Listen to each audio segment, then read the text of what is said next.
Uitspraak van de voorzieningenrechter in de kortgedingprocedures van Jorritsma, Bouw en Dijkstra-Drijfsma. Volker Wessels, Friso, Van Wijnen, allen tegen Tialf. En als tussenkomende partij in alle zaken Ballas-Nedam.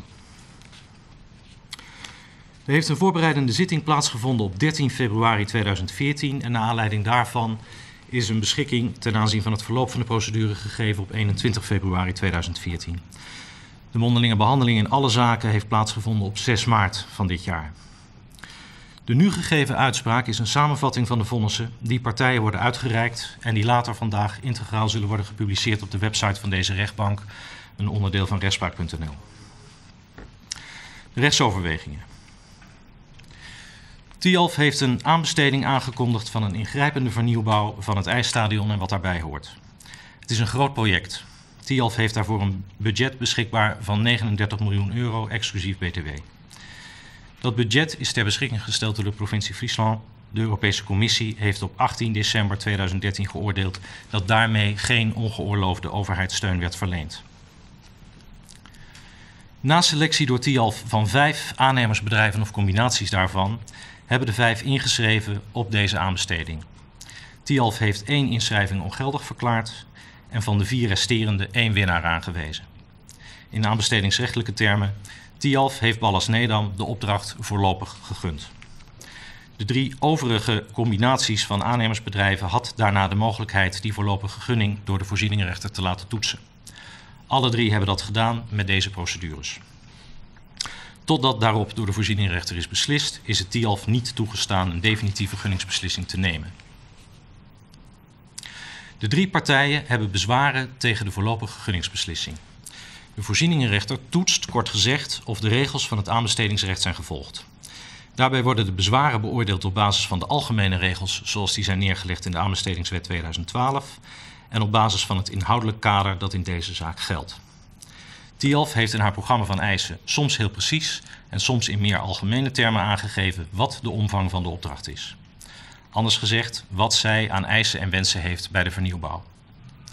In de aanbestedingsleidraad heeft Tialf aangegeven welke informatie zij van een inschrijver wil hebben en op welke wijze zij inschrijving zal beoordelen.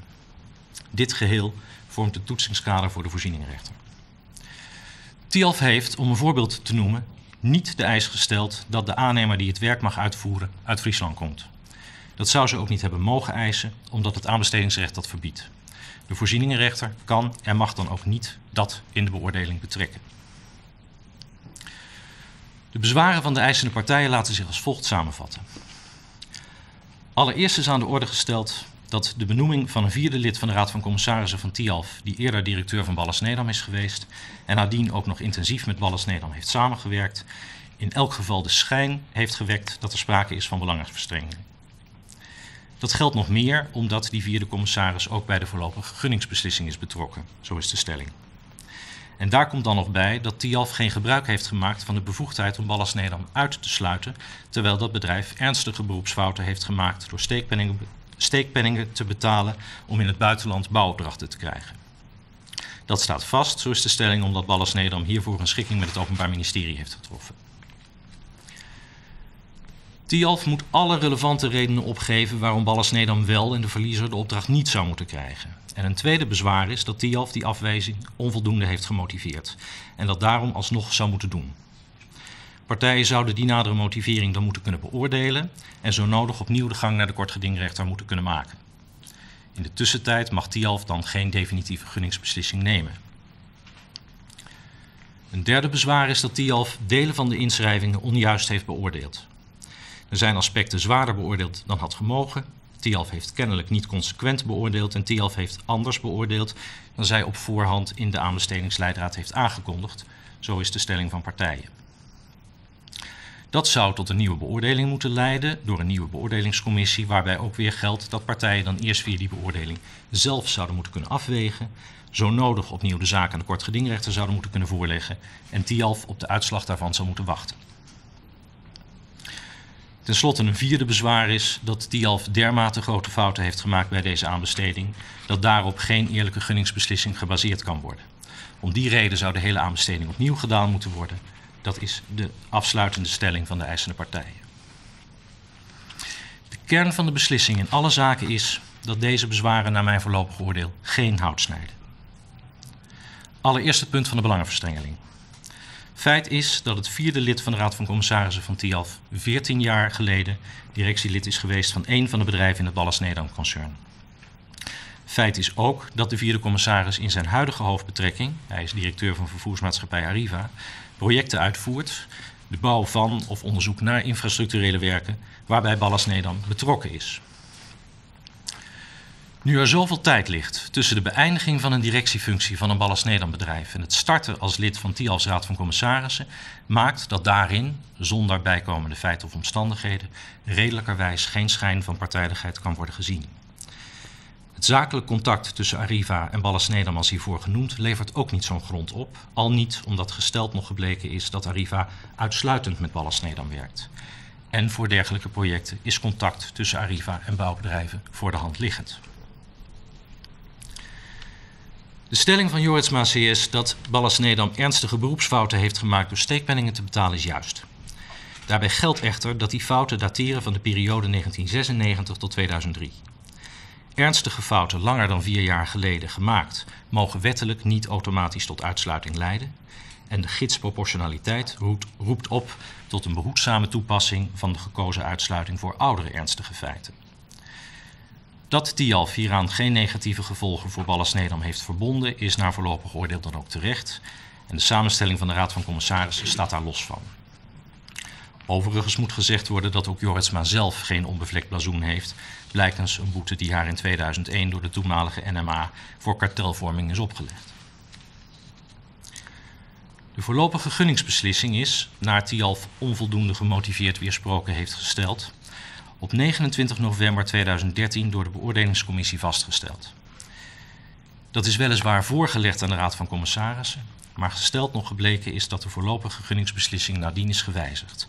Ook hierin is dan ook geen belangenverstrengeling of schijn daarvan te vinden. De conclusie is dat de positie van het vierde lid van de Raad van Commissarissen van Tialf in deze aanbestedingsprocedure niet leidt tot een schending van het transparantiebeginsel. Naar objectieve maatstaven is van schijn van belangenverstrengeling geen sprake. Dan het aspect van de motivering. De voorzieningenrechter stelt voorop dat Tialf met de motivering die ze heeft gegeven in de brieven van 20 december 2013 en 10 ofwel 14 januari 2014 de grenzen heeft opgezocht van wat een voldoende motivering voor een voorlopige gunningsbeslissing is. Zij gaf daarin weliswaar alle redenen voor de afwijzing van de betrokken inschrijver en de kenmerken en voordelen van de inschrijving van Ballas-Nedam, maar zij deed dat dermate schraal dat alle partijen om een nadere toelichting vroegen en die niet kregen. De toelichting die bij de mondelinge behandeling is gegeven is naar mijn voorlopig oordeel geen uitbreiding aan de redenen voor afwijzing en wijkt ook niet af van de eerder opgegeven redenen, al gaf het de partijen en ook de voorzieningenrechter duidelijker inzicht in de afwijzing. Het is niet uitgesloten dat wanneer deze nadere toelichting eerder zou zijn gegeven, partijen een andere inschatting over het aanvechten van de winnende inschrijving zouden hebben gemaakt. Als dat juist zou zijn, heeft Tialf deze vertraging aan haar eigen opstelling te wijten.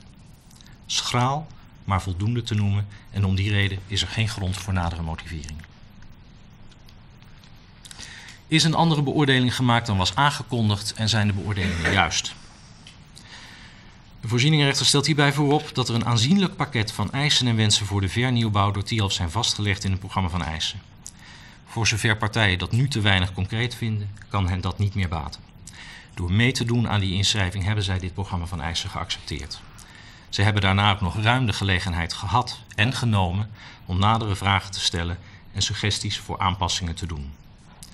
Tialf heeft daarop met de zogeheten nota's van inlichtingen, 4 van die nota's van inlichtingen, gereageerd en zo laten weten wat haar standpunt ten aanzien van die vragen en suggesties was. Dat het schetsontwerp dat door Tialf is gevraagd meer omvatte dan doorgaans in een schetsontwerp aan detaillering wordt gevraagd, is daarmee ook een gegeven. En juist een aspect als hoe komt het publiek van de entree op de tribunes is anders dan Volkers Wessel stelt, geen ondergeschikt punt dat in dit stadium nog geen uitwerking behoefde. Zij had daarin inzicht moeten verschaffen, ook al in dit schetsontwerp. Tialf heeft per beoordelingscriterium aangegeven waar de grond daarvoor gevonden kan worden in het programma van eisen.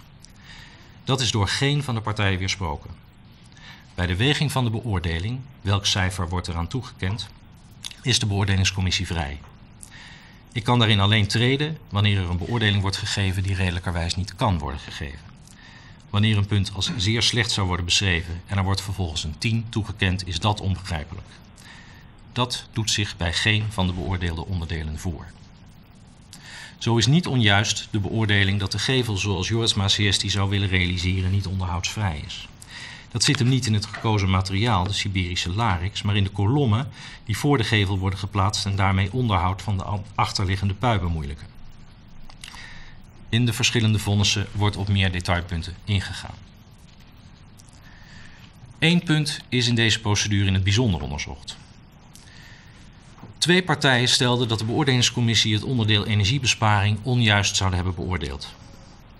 Vast staat dat door Jorritsma CS in de inschrijving expliciet een te realiseren besparing is opgenomen zonder een bijkomend aspect, het ESCO-aspect, maar uit het onderzoek op de zitting is voorshands komen vast te staan dat de juistheid van die bewering bij de inschrijving onvoldoende is onderbouwd.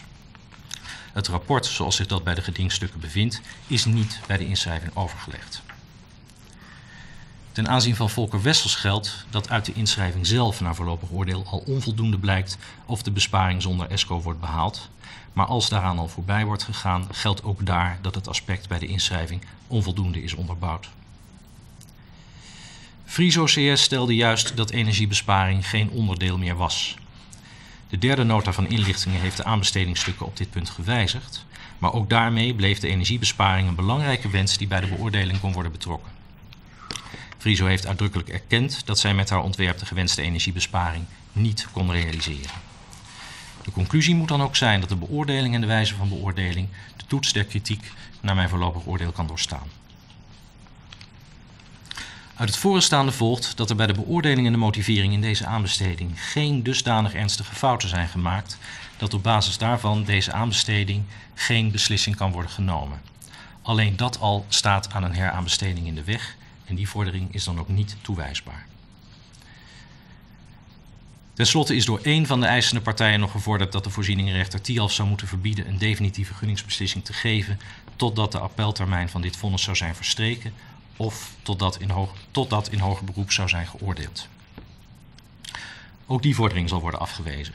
Het aanbestedingsrecht zit zo in elkaar dat de verliezende inschrijver de voorlopige gunningsbeslissing kan aanvechten bij de kortgedingrechter.